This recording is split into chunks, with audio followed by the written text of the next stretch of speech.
on avait été dans ce format. Voilà, c'est un petit peu un des derniers rendez-vous importants du Créa West avant la période des congés estivaux. Et on a jugé avec Ambre qu'on avait voilà, un peu de contenu à partager avec vous, soit sur ce qui est d'ores et déjà développé en termes d'amélioration sur l'outil, soit pour vous donner à voir un petit peu les travaux qui sont en cours. Moi, je vais juste faire quelques mots d'introduction. Et ensuite, évidemment, c'est Ambre qui vous présentera tout ça. Et puis, évidemment, on aime bien les choses pragmatiques au Créa West, donc ça va passer par une démonstration de ces nouveautés. Vous êtes très nombreux, donc Ambre vous expliquera un petit peu comment essayer de discipliner un peu les questions et les commentaires qu'on souhaite avoir, évidemment, pour pouvoir enrichir nos travaux. Alors, moi, je voulais commencer par quelques mots. Parce on a passé les 600 utilisateurs de l'Observatoire augmenté. Et l'outil a maintenant 2 ans et demi d'existence, à peu près. Et 600 utilisateurs, c'est une vraie réussite, parce qu'on peut comparer avec les utilisateurs d'ImoWeb hein, sur les deux régions, Bretagne, Pays de Loire. On est à 3500, 4000 utilisateurs déclarés. Mais pour un outil data, qui est quand même un outil métier assez pointu, avoir 600 utilisateurs paramétrés sur une plateforme, c'est une belle réussite. Et ce qui nous rassure encore plus, c'est de voir que ce nombre augmente constamment et qu'on est de plus en plus aussi sollicité pour des formations. Donc euh, c'est vraiment hyper positif. Et d'ailleurs, ça se traduit dans l'appréciation que certains d'entre vous ont exprimée lorsqu'on a fait une enquête de satisfaction il y a quelques semaines. Ben voilà, l'Observatoire augmenté et les outils data que le Créa West a développés, on va dire ces 3-4 dernières années, semblent vous satisfaire grandement. C'est vraiment des retours qu'on peut noter lors des rencontres, des comités partenaires récemment aussi. Et donc, ça veut dire on touche le cœur de la cible qu'on souhaitait. Donc, c'est super et il ne faut pas qu'on s'arrête là. Mais on est là aujourd'hui justement pour voir qu'on ne s'arrête pas là et qu'on va aller de plus en plus loin. Nous voulions vous dire également, pour ceux qui ne le savent pas, que nous accueillons désormais, comme chaque année, à peu près une stagiaire au sein de l'équipe qui travaille plus spécifiquement sur la data, donc avec Ambre. C'est Jasmine Dupont qui suit ce webinaire, mais qui est relativement discrète, donc je ne suis pas sûr que vous la verrez. Mais voilà, elle est chez nous jusqu'à fin août à peu près. Et du coup, c'est un renfort intéressant sur nos sujets. Je voulais vous dire également que la data fait évidemment partie de la feuille de route du Créa West pour les prochaines années. Cette feuille de route, elle a été entérinée par le conseil d'administration du Créa du mois de décembre et on est d'ores et déjà en période de mise en œuvre de cette feuille de route, même si on a été un petit peu bousculé, je pense que vous le savez, par un contrôle de la Cour des comptes qui nous a beaucoup occupé ces 3 derniers mois. Voilà, donc y compris Ambre, hein, a été très sollicité pour fournir énormément de données aux magistrats de la Chambre régionale des comptes des Pays de la Loire. Voilà, nous verrons dans quelques semaines l'usage qu'en a fait la CRC. Voilà, je pense que le rapport sera largement diffusé, il sera public évidemment de toute façon. On l'attend en version définitive plutôt vers l'automne. Mais du coup, voilà, ça a un petit peu fait que certains travaux ont pu être un peu décalés, mais depuis, Ambre s'y est remis sur le sujet de loi et c'est pour ça qu'on organise ce webinaire aujourd'hui. Donc, dans la feuille de route, on a bien un volet data qui est renforcé, un volet intelligence artificielle aussi sur lequel on s'interroge un petit peu, mais on souhaite aller de l'avant et on a eu l'occasion d'en parler en Assemblée générale récemment. Le Créa West se doit de travailler sur le sujet pour vous accompagner, que vous soyez bailleur, collectivité, service de l'État ou réservataire. Voilà, donc la feuille de route est désormais réactivée, on va dire, et on en fera le bilan chaque année, évidemment.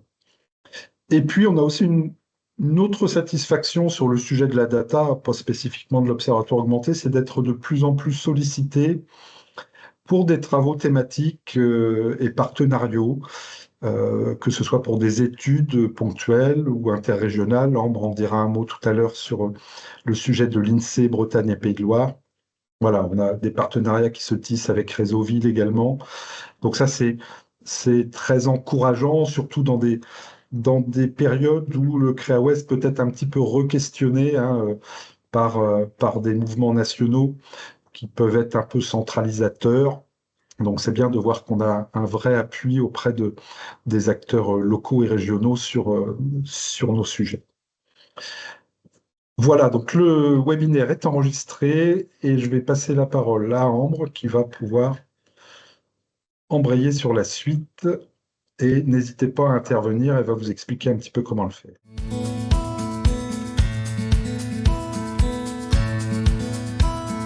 Super, merci et bonjour à tous. Du coup, merci pour votre présence. On est quand même environ 100 personnes, c'est un petit peu impressionnant, donc je vais essayer d'être la plus claire possible.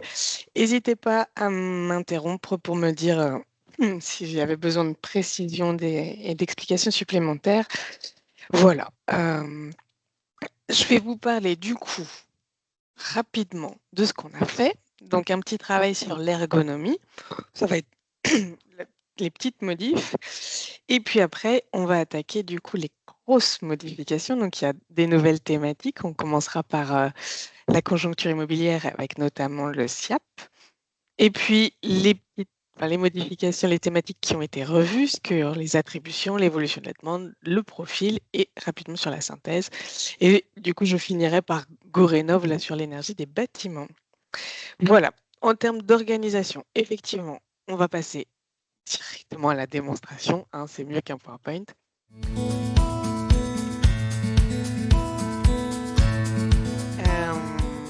Même si on est nombreux, n'hésitez pas à poser vos questions au fil de l'eau sur la conversation. Et même si vous arrivez à prendre la parole devant 100 personnes, n'hésitez pas quand même. Moi, je vais vous tourner, je voulais mon grand écran, donc je vais vous tourner le dos. Mais voilà, n'hésitez pas pour que ce soit interactif et collaboratif. On est d'accord, sans plus attendre, on passe à la démo. Du coup, qu'est-ce qui s'est passé sur l'Observatoire augmenté ces derniers mois? Eh ben, on a mis quelques données en plus, hein, parce que vous trouviez qu'il n'y en avait pas assez, je suis sûre. Hein, on était à 250, vous vous êtes dit, tiens, il en faut encore, et ben, on en a remis. Je vous conseille toujours, quand ça fait plus de 5 minutes que vous n'êtes pas connecté à l'Observatoire augmenté, de faire un petit restart là-haut. C'est toujours un petit tips, parce qu'au bout de 5 minutes, il va se déconnecter tout seul. Voilà, pour avoir une lisibilité un peu plus grande, je vais prendre les données au 1er janvier 2025, mais on est là au 1er juin pour les demandes et les attributions. Comme on était nombreux, j'ai un petit peu préparé ma démo, pas trop pour que ça reste spontané, mais je l'ai quand même un peu préparé. Et j'ai vu que Saumur était avec nous, donc je suis allée chercher le territoire de Saumur, la zone de comparaison avec Angers, sachant que ça fait partie des petites nouveautés de l'ergonomie. Maintenant, la zone de comparaison, même si l'essence de l'Observatoire augmenté a été de faire une zone d'étude et une zone de comparaison, c'est plus obligé. Si vous voulez juste votre zone d'étude, toute la plateforme, y compris l'export PDF de la synthèse, marche sans zone de comparaison. Même si je préconise quand même d'en prendre une, quitte à l'enlever de temps en temps. Voilà, donc on va aller sur Saumur, se comparer au Maine-et-Loire. Et puis pareil, j'ai vu que Saumur Habitat était là, donc je me suis dit qu'on pouvait aller regarder pour voir le choix de ce bailleur.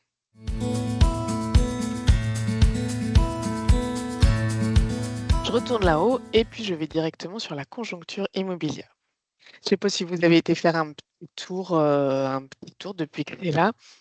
Je vous présente en amont très rapidement. C'était déjà là, j'ai juste actualisé les données de Citadel. Donc Citadel, je répète, c'est pour tout ce qui est logement autorisé et commencé, global, public et privé.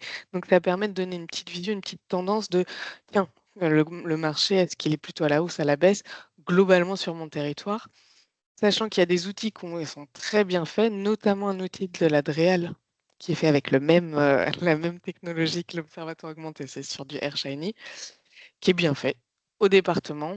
Effectivement, on n'a pas les collectivités, mais ça donne quand même des informations. Pour rappel, ce qu'on entend par un logement ordinaire, ce sont les logements individuels ou collectifs, ce n'est pas les résidences. On n'a pas les foyers jeunes travailleurs, on n'a pas les résidences autonomie ni les maisons de retraite. Et du coup, pour Citadel, on a logement autorisé, logement commencé depuis 2017. Voilà, je voulais juste vous rappeler qu'on avait Citadel parce que vous allez voir dans SIAP, on l'utilise à un moment donné. Donc,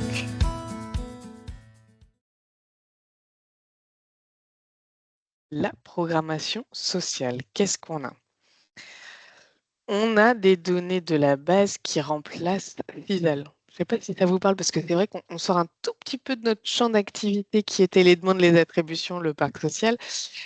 Ça permet l'ancien Citadel et maintenant FIAP d'avoir tout ce qui est aide à la pierre et donc tout ce qui est programmation, tout ce qui va être en cours, les logements les constructions neuves qui vont sortir. Et donc, pour voir un peu par rapport au RPLS, par exemple, là sur Saumur Habitat, on est à peu près à 6 900 logements, ça fait plus 100 par an dans le RPLS. Est-ce qu'on est sur la même tendance dans la programmation? On est à peu près un tout petit peu moins, mais comme on est à la baisse partout, vu que la conjoncture est un peu tendue partout, voilà, ça se tient. Donc ça permet de faire une continuité avec le RPLS, en gros. Par contre, on ne peut pas tout faire avec le SIAP. On nous avait vendu une base exceptionnelle. Elle est bien, elle remplace Citadel et c'est chouette, mais on n'a pas les dates de mise en chantier et les dates de livraison. Pour l'instant, ce n'est pas suffisamment renseigné. Donc, on ne pourra pas avoir des délais de construction et des taux de chute. Si vous attendiez à voir ça, on ne l'aura pas pour l'instant. Par contre, on peut avoir donc, tous les agréments sur les LLS, donc les opérations neuves et acquisition amélioration, pour les plus PLAI, PLS, hors en rue. Et on a mis pour information, mais c'est vraiment un petit graphique à la fin, les agréments pour les autres produits, dont le PSLA, les gens du voyage, les changements de vecteur, rénovation, démolition. Petit bémol aussi, je l'ai mis en bien rouge et à savoir, et c'est voilà, peut-être que ça changera, mais pour l'instant, les agréments de Rennes Métropole étaient sur un autre logiciel qui s'appelait Agapeo, qui ont été basculés en 2024 et maintenant c'est basculé dedans, mais avant, c'est pas basculé. Donc attention quand on va étudier Rennes Métropole, voilà, on va passer de 0 à toute la programmation en 2024. Qu'est-ce que vous allez pouvoir faire sur cette thématique? Vous allez pouvoir faire quand même pas mal de filtres, notamment sur les produits, les PLA, les plus, les PLS, et pour les coûts, parce que ce serait, on fait les bases, il y a plusieurs bases, et pour les coûts de construction, les coûts de production, c'est par opération. Et des fois, les opérations, c'est mixte. Je vois qu'il y a une question dans le chat. Je vais répondre parce que j'ai la réponse. Un changement de vecteur, c'est quand c'est un changement d'utilité. C'est un local commercial qui devient un logement d'habitation, par exemple. Voilà, donc les types de produits. Les types de logements, on va retrouver la même définition de logement ordinaire que dans Citadel. Donc, ça permet quand même de comparer à peu près la même chose. La dévolution, ou la VFA et la MOA direct. Attention, on a quand même pas mal de non-renseignants, donc je l'ai mis pour que vous en ayez conscience. Mais on dit, ah bah oui, mais la VFA, la vente en futur état d'achèvement, ça prend le pas sur la construction. Et ben, c'est en partie vrai. C'est vrai que la VFA, pour la construction de logements sociaux, c'est prend une bonne partie. Avant, c'était moins important, mais voilà, c'est un changement de configuration. Et le type d'opérateur. Voilà. Et en fonction de tout ça, vous allez avoir donc vos chiffres. Je leur précise toujours, attention sur les petits effectifs. À moins de 100, on interprète avec des pincettes. Voilà, on est à 70, donc ça va encore, mais attention sur l'interprétation. Et on va retrouver donc mes LLS, l'évolution, ma part dans le neuf et le montant de la production en montant TTC. Attention, il y a les définitions. J'ai essayé de bien, comme SIAP, c'est un peu nouveau, que c'est pas tout à fait notre cœur de métier, de bien mettre les définitions et sur cette page d'accueil et dans l'aide en ligne et dans la source de données. Comme ça, voilà, on est mieux. Et puis, une fois qu'on a passé nos petits KPI, là, nos petits chiffres clés, on va passer sur les graphiques. Donc, d'un côté, zone d'étude, de l'autre côté, zone de comparaison. Donc là, si vous n'avez pas choisi de zone de comparaison, bah, vous n'aurez rien. Mais ça marchera quand même.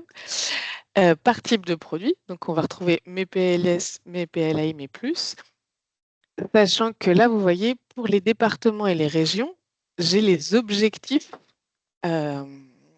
initial et actualisé de l'État, de la DREAL, les objectifs de ces agréments. On a travaillé pas mal avec les deux DREAL, Pays de la Loire et Bretagne, pour qu'on compare bien les mêmes choses.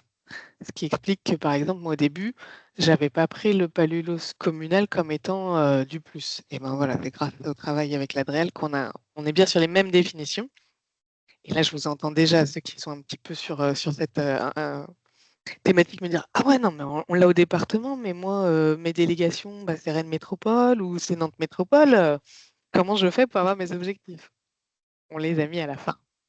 Parce que comme la carte des délégations n'est pas tout à fait la même que celle des EPCI, des communes qu'on a en page d'accueil, voilà, on a trouvé un plan B en les mettant à la fin. Voilà, jusque-là, je ne vous ai pas perdu?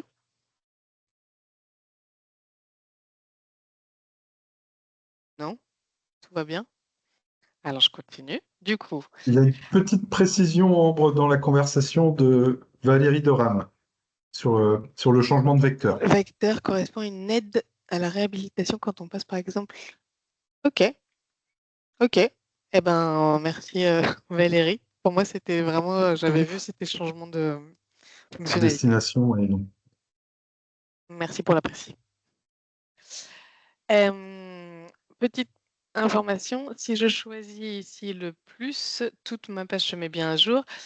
Attention, les objectifs ne sont pas répartis par dévolution type d'opérateur et type de logement. Donc, mes objectifs que je vois là, c'est bien uniquement quand je vais choisir plus PLAI et PLS. Si, voilà, si vous voyez, ça ne va pas changer. Là, je suis à 522 en objectif actualisé. Si je prends mes logements ordinaires, ma carte se met à jour, mais 522, ça ne bouge pas. Voilà, pour info. Et je vais me remettre quand même au début, mais c'était pour bien montrer qu'on prend bien en compte les filtres dans mes graphiques. On va avoir la taille des logements depuis 2 ans. Et puis après, on va aller sur les coûts de production hors taxe pour avoir le détail charges foncières, coût du bâtiment, prestations intellectuelles. Attention, vigilance là-dessus, ce sont vraiment des coûts indicatifs qui ont été faits au moment du dépôt de l'agrément. Ce n'est pas des vrais coûts observés, constatés pendant la construction. Et puis en plus, pour l'instant, ils n'ont pas rempli pour 2024-2025. Donc voilà, quand ce sera mis à jour, il y aura la ligne 2024. Pour l'instant, on n'est qu'à 2023. On voit néanmoins qu'il y a bien une progression, comme on le constate dans la vie de tous les jours, les coûts de construction ont vraiment augmenté. Je le rappelle, derrière chaque graphique, vous avez les données que vous pouvez télécharger au format Excel si besoin de refaire le graphique avec votre code couleur. Et voilà, et les autres produits sont ici. Bon, le changement de vecteur, par exemple, il n'y en a pas à fond. Hop, et là, il y en a eu un petit peu sur le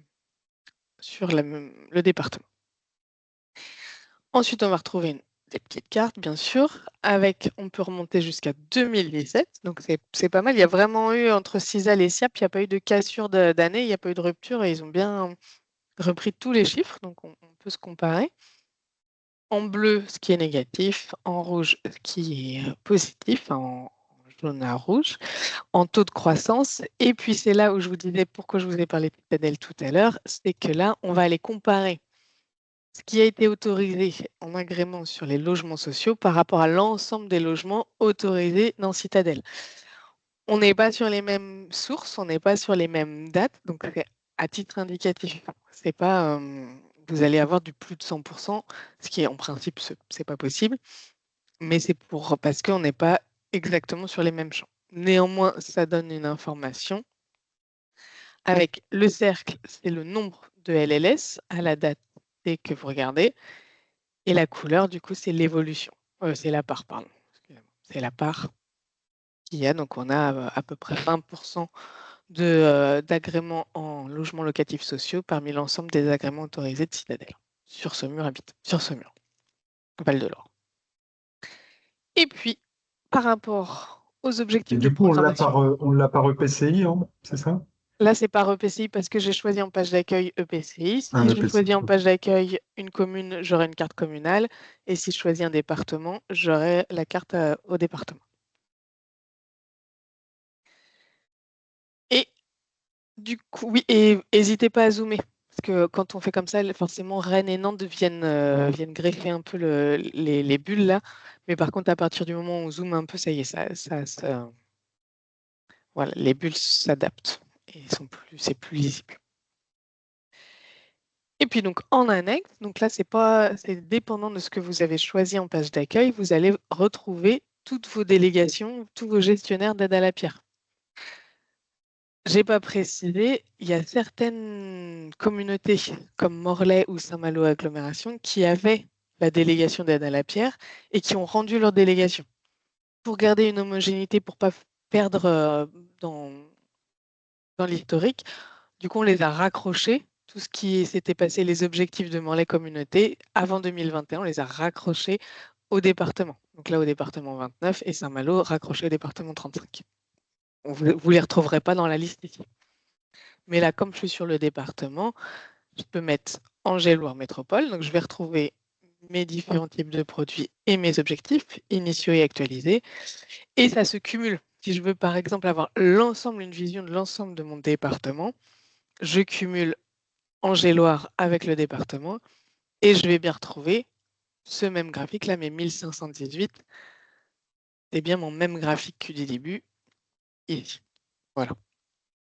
Mais je peux cumuler ce que je veux ou pas. Voilà, je peux même aller voir, tiens, Angers et Dinan, qu'est-ce que ça donne là? Voilà, c'était notre plan, notre solution pour avoir quand même les délégations d'aide à la pierre avec les objectifs. Et puis vous avez le graphique et les données par délégation avec les objectifs. Voilà pour la grosse nouvelle thématique. Question dans la conversation sur le fait d'avoir des données infracommunales. Les données construction neuve et oui, disponibles à l'échelle EPCI communale, tout à fait. Et pas de données infracommunales, bah non, tu supposes bien, Sébastien. Non. Et de toute manière, dans le FIAP, on a la colonne code commune si on doit pouvoir avoir l'adresse de l'opération. Mais non, on ne sait pas. Non. Déjà la commune. Voilà ce que je voulais vous dire pour FIAP. Maintenant, on va aller voir les petites thématiques, enfin les thématiques existantes où on a modifié un petit peu. Du coup, c'est pour vous dire pourquoi on a été modifier les thématiques, c'est que vous savez, on vous a dit, c'est un outil qui est co-construit, qui est collaboratif. Et au fur et à mesure des formations, des échanges, des webinaires de présentation, vous nous avez dit plusieurs fois, bah tiens, ça, ce serait sympa d'avoir ça. Ah, bah, ce serait sympa d'avoir ça. Et on a bien collecté l'information. Et donc, on a pris en compte, quand plusieurs personnes nous avaient dit, tiens, ce serait bien de modifier ça, c'est là où, du coup, voilà, on est venu rajouter ou modifier les thématiques existantes pour votre activité, pour améliorer notre recherche.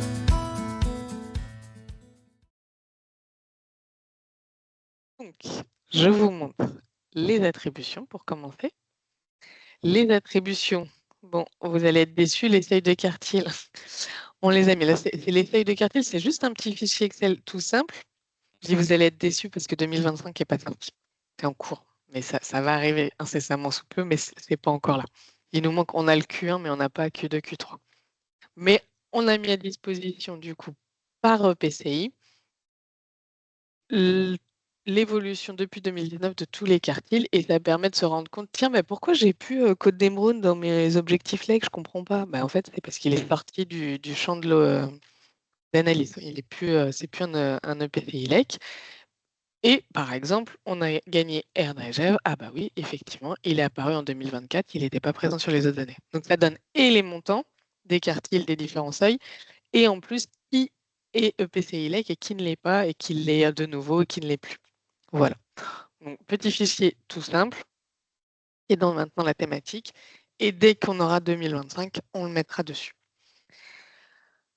Toute cette partie-là, attribution, mutation interne, délai d'attribution, moyenne priorité, n'a pas changé, mais on a rajouté le reste à vivre et la part dans le neuf. Le reste à vivre, c'était facile, c'était déjà une variable qui était dans ImoWeb, qui est calculée selon cette belle formule. Voilà, bah du coup, on a fait récupérer la donnée et l'agréger pour que ce soit disponible aux différents niveaux géographiques. La part dans le neuf, ça a été demandé souvent, donc on s'est dit ok, on y va, mais comment on définit un logement neuf dans ImoWeb? Vous me direz, bah, c'est facile, c'est celui qui n'a jamais été occupé. Voilà, très bien. Bon, bah, il y a un champ, une colonne qui est neuf, et on met oui, non sur le logement neuf. Donc on dit, ok, bah, ça, c'est les logements neufs. Mais non, malheureusement, c'est pas si bien mis à jour que ça dans ImoWeb, ce qui fait que moi, j'ai des logements neufs qui datent de 1997. Donc, je ne pouvais pas exploiter cette variable. Du coup, je fais un petit aparté sur la qualité des données. Mieux ce sera rempli dans ImoWeb, et plus on aura de l'information fiable en data visualisation, en restitution de données. Voilà, c'était le tout petit aparté. Mais donc, on s'est dit, tiens, la date de première mise en location dans ImoWeb, elle est quand même correctement bien renseignée. Donc, on va partir de celle-là. Donc, c'est vraiment la première mise en location du logement. Et on a considéré que c'était neuf quand il était mis en service depuis moins d'un an à date de l'analyse. Donc là, la date de l'analyse, c'est au 1er janvier 2025. Donc, c'est tous mes logements qui ont une date de première mise en location en 2024. Voilà. Ça peut se discuter. On peut trouver d'autres définitions. Je suis ouverte. Mais pour l'instant, voilà, c'est ce qui a semblé le plus pertinent. Et donc, c'est pour ça qu'on... Et c'est surtout, voilà, au moins c'est la même définition et ça permet de comparer des territoires, mon bailleur avec ma zone d'étude et ma zone d'étude avec ma zone de comparaison. Je vois qu'il y a une petite question. Les quartiles sont les quartiles des revenus. Ils sont par unité de consommation. Super. Merci Rodrigue, tu as répondu. Tout à fait. C'est basé sur le revenu par unité de consommation annuelle. Voilà. Donc reste à vivre et part dans le neuf, ça a changé. L'évolution n'a pas changé. Les désignataires, ça n'a pas changé. Mais du coup, vu qu'on avait ces dates de première mise en location, on est allé regarder un petit peu par tranche ce que ça donne. Voilà, donc on va retrouver là nos 6,2%, c'est bien mes 6,2 que j'ai ici. Et après, je peux aller voir les pas neufs, mais quand même récents, et puis là, un petit peu plus vieux. On n'a pas changé le reste. Bonne nouvelle aussi, ça nous avait été demandé pas mal de fois de splitter. Avant les plafonds plus, on était les plus de 100%. Et pas tant pour les attributions, mais plus pour les demandes, c'était est-ce qu'on ne peut pas avoir les 100, 129 hein, jusqu'à 130 et supérieur à 130, notamment pour le plafond PLS, pour voir est-ce que j'ai un stock de demandeurs suffisamment important pour aller construire du PLS, oui, non. Et après, même du LLI. Voilà, donc partout, le plafond plus, on l'a splitté. Maintenant, on a bien ces deux cases-là. Et puis, les objectifs flex que vous aviez, parce que, en fait, moi, je suis limitée. Là, je peux mettre que 6 cases ici. Donc, si j'en ai pris 2 là, bah oui, mais qu'est-ce que c'est devenu? C'était mes objectifs flex qui étaient avant ici. Et ben, du coup, je les ai mis en jauge là, bailleur, zone d'étude, zone de comparaison. Voilà, on ne les a pas perdus. On n'a perdu aucune information. Et pareil, le tableau là par quartier, on l'a un tout petit peu changé. J'ai splitté quartile et en rue pour pouvoir avoir bien toutes les données qu'on voulait travailler parce que des fois, donc, les Q1 plus en rue, mais dans les hors QPV, on prend bien le total. Voilà. Donc ça permet de faciliter si jamais vous voulez retrouver vos petits avec ce tableau-là. Et puis sur les priorités, avant on avait juste une priorité CCH, là on a rajouté un DALO et les super priorités définies par région ou département. QPV hors QPV. Voilà pour mathématiques attribution. Petit changement, hein, ça va.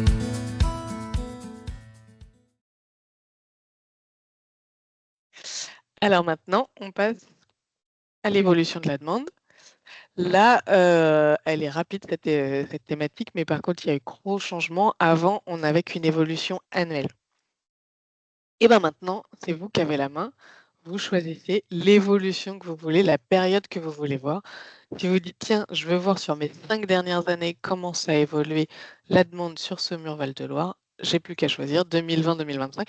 Donc comme ça, on peut regarder avant la crise sanitaire, après la crise sanitaire, sur une longue période, sur une petite période plus courte, sur une période électorale, sur une période voilà, à face. Et en plus, on a été regarder. Donc, alors ça, c'est oui. Hervé m'a dit, oh, c'est un petit peu techno ton truc, mais c'est comme ça qu'on calcule en stats, c'est les T1 et T0. Donc ma première date, c'est bien mon T0, et ma deuxième date, c'est mon T1. Et comme ça, après, on fait les formules T1 moins T0 sur T0 pour avoir mon évolution. Voilà, donc si vous vous demandez qu'est-ce que c'est que T1, c'est pas la typologie taille 1, non, c'est le montant 0 et montant 1. En volume, donc j'ai gagné, j'ai gagné 850 demandes en 5 ans sur Saumur, le Val-de-Loire. Ça me représente quand même une évolution de près de 50%. Et en TCM, mais qu'est-ce que c'est que ce terme? Qu'est-ce qu'elle nous raconte? Oh, n'hésitez pas, vous voyez, petite étoile, ici petite étoile, taux de croissance annuel moyen. C'est pour calculer par an. Ça représente combien en 5 ans? Là, ça représente combien? Il y a une petite formule mathématique toute faite. Ça s'appelle le TCM. Et donc, on est à 8% par an sur cette période, sur ce mur. Ce qui est quand même pas mal quand on regarde, quand on compare avec la moyenne du département. Bien sûr, on a fait des cartes et là, c'est pareil, j'ai mis le taux de croissance global, donc sur mes 5 ans, là, mes 48,6, on va les retrouver là, 48,6, et en TCM, en taux de croissance annuel moyen. J'hésite pas à zoomer, hein, toujours Nantes et Rennes vont prendre mes grosses bulles, mais voilà, je peux zoomer et ça devient plus lisible. Et puis là, je peux me comparer quand même à la moyenne interrégionale, 5-7. Donc vous voyez, mes 2 couleurs les plus claires, je suis en dessous de la moyenne interrégionale, et les 3 couleurs les plus foncées, je suis au-dessus. Donc là, je suis au-dessus sur ce mur. Et on a pareil ici, le 31, là, qui est... alors là, c'est carrément en jaune clair, je suis en dessous, et toutes les autres couleurs, je suis au-dessus. Et c'est notamment Angers et Nantes, là, qui prennent ce taux de croissance plus faible, si on peut dire. Voilà, on va toujours retrouver notre petit modèle prédictif humble à 1 an, voilà. Mais il est humble, mais il tient la route. Il est quand même assez résistant, assez résistant. Sauf crise, hein, forcément, qu'on ne peut pas prévoir, mais ça se tient à peu près. Et les facteurs explicatifs. Peut-être repréciser, parce que tout le monde ne le sait peut-être pas, Ambre, que le point qui figure sur le graphique en année 2026 est le modèle prédictif. Oui, demande prévisionnelle, oui, c'est ça. Ok, oui, c'est ça. On a un modèle à 1 an. On estime à 1 an la demande. En rouge, c'est le réel, et en gris, c'est ce qui est prévu par le modèle.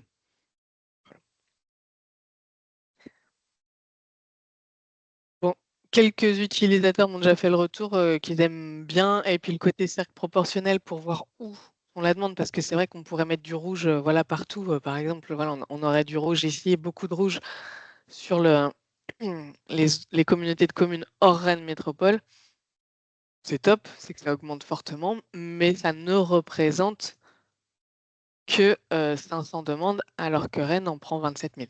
Voilà, ça permet de relativiser ce cercle proportionnel entre l'évolution et l'évolution.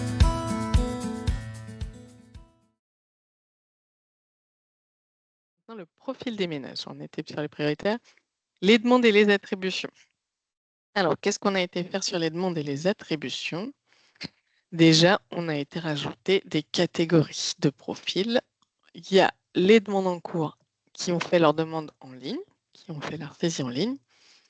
Les attributions qui ont une éligibilité ALS, ce n'est pas le réservataire, c'est vraiment une éligibilité ALS au même titre que les demandes en cours la ALS. C'est pour avoir la comparaison de demande en cours, attribution ALS. Et on avait aussi les demandes en cours qui ont au moins une priorité au sens du CCH. Et ben maintenant, on a aussi les attributions qui ont au moins une priorité au CCH. Ça paraît rien, on vous dit, oui, elle a juste rajouté un petit profil, mais ça, du coup, de le rajouter, il a fallu le recoder et sur les 5 périodes d'analyse. C'était. Voilà, c'est pas Petite, des. petite question, Ambre, parce que c'est important par rapport à l'éligibilité ALS. Donc, si je comprends bien ce que tu dis, ça veut dire que dans le cadre de la gestion en flux, si je veux compter mes attributions au réservataire Action Logement, il ne faut pas que j'utilise ça. Exactement, c'est ça. C'est pour ça que j'ai Ouais. bien mis éligibilité. Pour compter mes réservations, c'est dans la partie attribution et désignataire. Là, si je retourne ici, c'est bien ici, mes attributions par désignataire, on est là. Mais il y a les requalifications, sauf quand on a filé la base et que du coup, on a pu bouger. Quoi. Au 1er janvier 2025, on ne revient plus si les requalifications se sont faites après. Je suggère que nous ne parlions pas des requalifications ALS, D'accord, sinon d'accord. ça peut prendre beaucoup de temps. J'avance. Donc du coup, on a des 3 nouvelles catégories qui sont là. On a l'âge moyen du demandeur et donc des attributions et tout ça. Et puis quitte à avoir l'âge moyen du demandeur, puisqu'avant on a fait la pyramide des âges pour l'ensemble des occupants des ménages à l'intérieur des demandes des attributions. Maintenant, on a le graphique des occupants, donc avec les enfants, mais on a aussi la pyramide des âges uniquement pour le référent du ménage, celui qui a fait la demande, là, qui est positionné en 1 sur la demande. Avec, vous voyez, il y en a quelques-uns qui ont 0,4 ans. Bon, bah, c'est encore un souci de qualité de la donnée. Voilà, il faut bien vérifier que l'âge du référent est bien renseigné ou n'est pas sur des valeurs extrêmes. Ça reste minime, c'est négligeable, donc voilà, n'hésitez pas dans ces cas-là, si vous voulez pour votre graphique, si vous voulez le publier, enfin voilà, le transmettre dans vos rapports, vous allez zoomer et vous enlevez la catégorie 0,4 ans. Donc, l'âge moyen, la pyramide des âges des occupants et des référents. Et puis, du coup, on a aussi été rajouter les délais d'attente, donc délai d'ancienneté pour les demandes en cours, délai d'attribution pour les attributions, par tranche. Ça, c'est pour coller un peu aux fiches territoriales. C'était une demande assez forte aussi d'avoir ces tranches-là. Et puis, on a aussi rajouté le détail des statuts d'occupation. On a pris les regroupements qu'on a mis dans le tableau de bord cotation qui plaît bien, et c'est aussi celui qui est suggéré dans le CERFA. Les propriétaires occupants, les locataires du privé, mes locataires HLM, une toute petite là, mais c'est mes autres locataires, hébergés et sans logement. Vous voyez, il y a des petites astérix. Allez voir la méthodologie pour savoir ce que ça regroupe. Dans les autres locations, c'est notamment les logements de fonction, les résidences étudiantes et universitaires. Hébergés, c'est tout ça. Et les sans logement, c'est cette partie-là. Voilà. Attention, si vous prenez en page d'accueil, si vous allez chercher hop là, mes locataires HLM uniquement et pas tout le monde, parce que là sur ma page d'accueil, ça met bien à jour toutes mes thématiques. Si je retourne ici, mon statut d'occupation, voilà. C'est une bonne nouvelle, ça permet de vérifier que le graphique est bon, mais je n'ai bien que mes locataires HLM. Donc il faut bien, et du coup, ma part de demandeur externe est bien 0. Donc voilà, faut juste bien se rappeler ce qu'on a pris en page d'accueil pour aller après analyser les données. Voilà. Et puis, qu'est-ce qu'on a mangé d'autre? On a modifié d'autres. Bah, du coup, les plafonds plus. On retrouve bien ici mes 2 tranches, comme dit tout à l'heure. OK pour vous sur cette partie-là?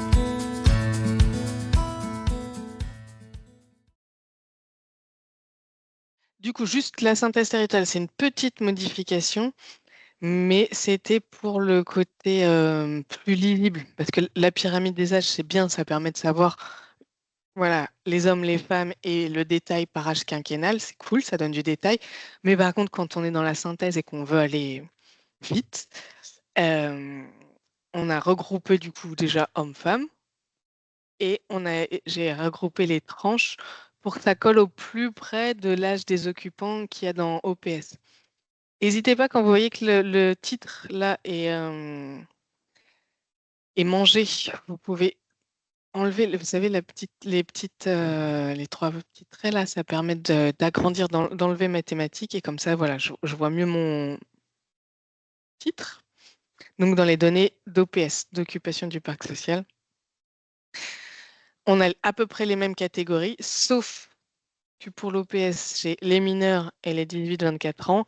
Voilà, là, pour pas tout refaire le code et d'aller tout rechercher, j'avais par range quinquennal, donc j'ai agrégé les moins de 20 ans et les 20-24. Donc pour ces deux-là, attention, on n'est pas tout à fait sur les mêmes chances. C'est pour ça que je n'ai pas mis dans le même graphique, alors que les autres, on est bien sur les mêmes chances, mais sur le même graphique. Là, voilà. Mais ça, quand même, ça donne une indication assez rapide sur ce qu'est l'âge de mes demandes, mes attributions et mes occupants. Et pareil, plafond plus, on va retrouver les mêmes tranches maintenant. Voilà, c'était les modifications sur la synthèse territoriale qui peut donc s'exporter en PDF avec ou sans zone de comparaison.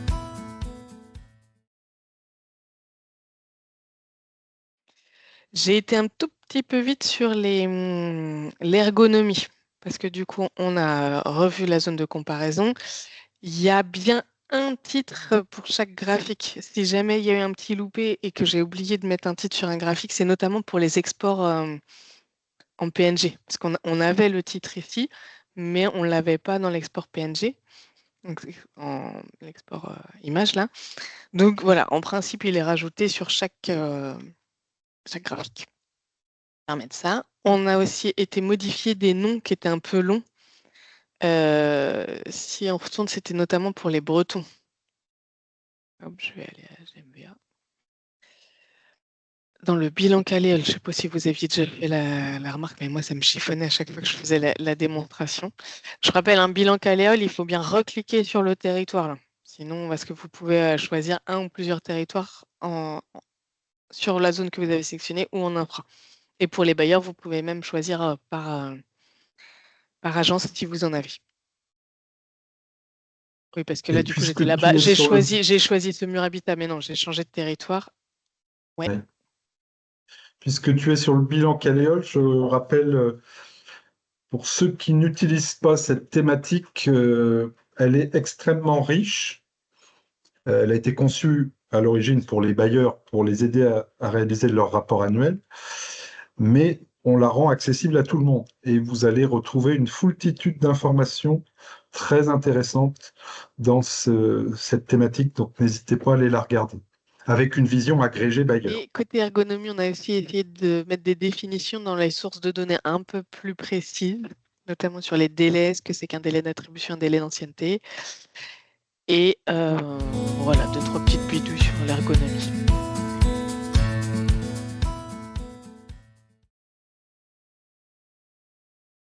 Voilà, et on va terminer maintenant par une autre thématique où on avait pris Jasmine, la stagiaire, pour travailler dessus parce qu'on avait acquis la BDNB, la base nationale des bâtiments.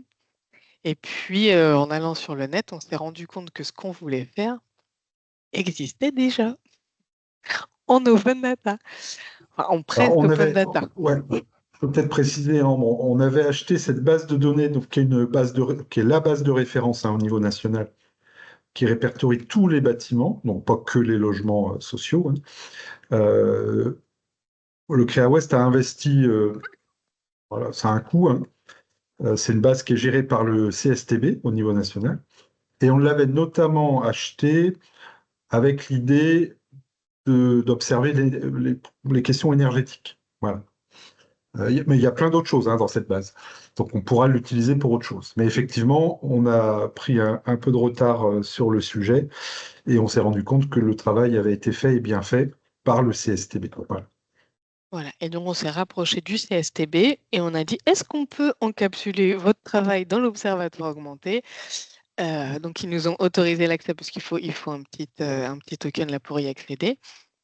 Du coup, vous rentrez, j'avais fait c'est bien, il m'a gardé en mémoire. Donc on peut aller sur ce mur.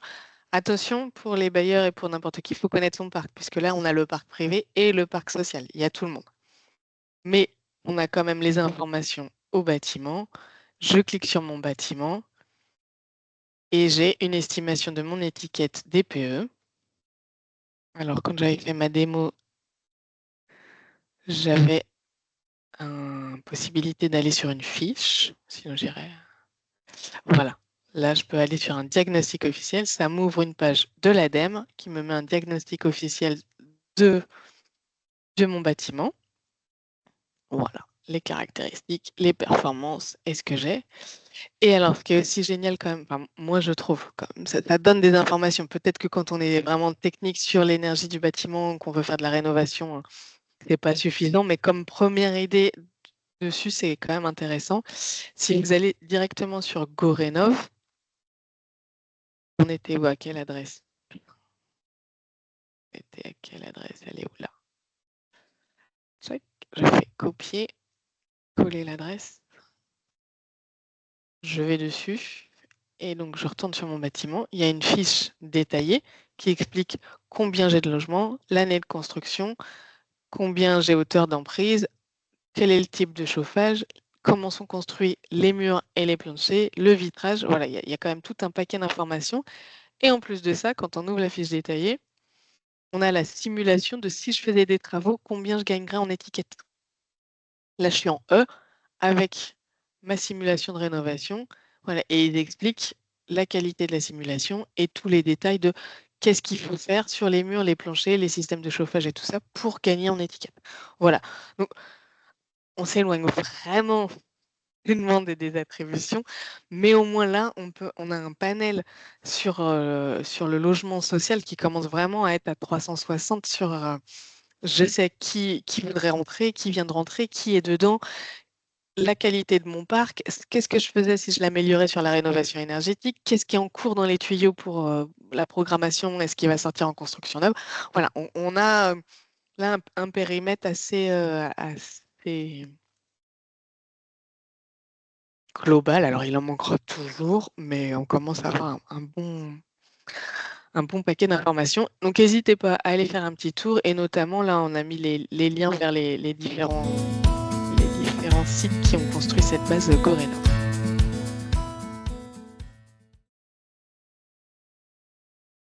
Maintenant, peut-être Hervé, je te laisse reprendre la parole sur les travaux en cours. Oui, bon, on peut le faire à deux voix. La question a été posée par Sébastien de l'intégration des données au PS 2024. Donc, effectivement, Ambre a lancé la collecte auprès des bailleurs il y a maintenant une quinzaine de jours, je crois, à peu près. Et on a déjà une douzaine de retours, c'est ça? 15. 15. Donc, voilà, donc on en reçoit un petit peu tous les jours. L'objectif, ce serait qu'on puisse vous les mettre à disposition dans l'OA à la fin de l'été, quoi. Je pense que Ah non, Non? la fin de l'été, on aura peut-être réussi à finir la collecte, non?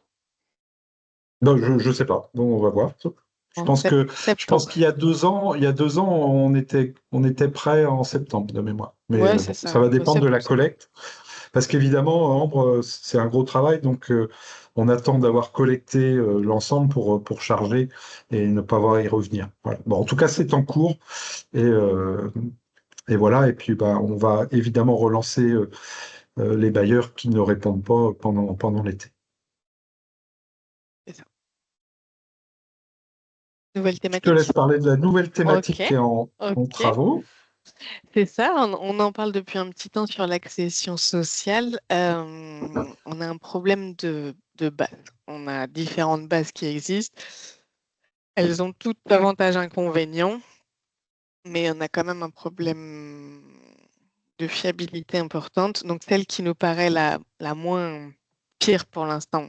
On explore d'autres pistes avec l'ARO, Bretagne et l'USH des Pays de la Loire, mais pour l'instant, celle qui nous paraît la moins pire, c'est la base SGA qui va permettre d'avoir quelques informations. On n'aura peut-être pas tout comme on veut, mais on aura quand même le nombre de BRS, de PSLA, de VFA pour l'accession sociale, donc dédié à l'accession sociale, avec quelques informations de collectif, de typo, de délai de livraison. On aura les mises en chantier, les livraisons et un peu de prix de vente, prix de revient. Et ça, c'est Jasmine, du coup, vu qu'elle Elle avait plus travaillé sur la BDNB, donc c'est Jasmine qui va s'en occuper pendant l'été. Et tout ça par territoire, comme l'OA fonctionne habituellement. Oui, C'est surtout oui. ça l'intérêt. L'expérimentation pour la meilleure périodicité des données, tu veux? Bah, c'est un vrai sujet de fond par rapport à l'observatoire augmenté, parce que bon, je pense que tout le monde apprécie l'outil. Néanmoins, assez rapidement, certains d'entre vous sont revenus vers nous en disant, l'outil est très bien, mais est-ce qu'on pourrait avoir une meilleure périodicité pour les données patrimoine, parce que on est basé sur le RPLS, donc c'est une mise à jour annuelle, avec toujours un petit décalage, même s'il se réduit. Et puis pour les données EPS, on a un décalage, enfin une temporalité de 2 ans, et vous voyez bien les temps de mise à disposition, de collecte et de chargement qui nous mènent à 2 ans et demi quasiment.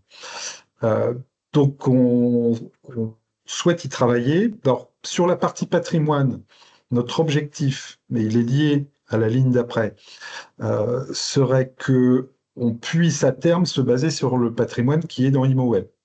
Mais ça suppose que le patrimoine dans ImoWeb soit fiable et actualisé, on va dire. Mais auquel cas, on pourrait ne plus utiliser le RPLS dans l'OA et se baser sur le patrimoine existant dans ImoWeb. Le sujet de l'occupation est un peu plus compliqué, mais certains bailleurs nous ont dit, mais nous, on est prêt à proposer au CREA Ouest de façon régulière des données relatives à l'occupation de notre patrimoine, de façon à pouvoir actualiser l'observatoire augmenté. Donc, on y travaille. Ambre a mené un groupe de travail avec quelques bailleurs sur le sujet. Ça ne pourra fonctionner dès lors que, on va dire, que les ERP des bailleurs et donc les éditeurs qui sont derrière fassent parfois quelques ajustements. Parfois, la requête existe permettant de générer le fichier. Parfois, il va falloir l'adapter ou la créer. Et puis, ça n'est jouable selon nous que si tout le monde joue le jeu. C'est-à-dire que si sur un territoire donné, on n'a que la moitié des bailleurs qui actualisent leurs données, on va créer des décalages, voilà, qui poseront question. Et puis, au fur et à mesure du groupe de travail et des réflexions, on s'est finalement rendu compte que l'intérêt n'était peut-être pas tellement pour l'observatoire augmenté, mais pour ImoWeb, puisque désormais, vous l'avez observé, je pense, on a chargé dans ImoWeb les indicateurs OPS qui figurent dans l'observatoire augmenté. Et donc, on se dit qu'on pourrait avoir une meilleure périodicité dans ImoWeb si l'observatoire augmenté était lui aussi alimenté avec une périodicité plus forte. Et pour le coup, dans un usage quotidien, par exemple de commission, c'est beaucoup plus pertinent d'avoir des données fraîches que d'avoir des données qui datent d'il y a 2 ans ou 2 ans et demi.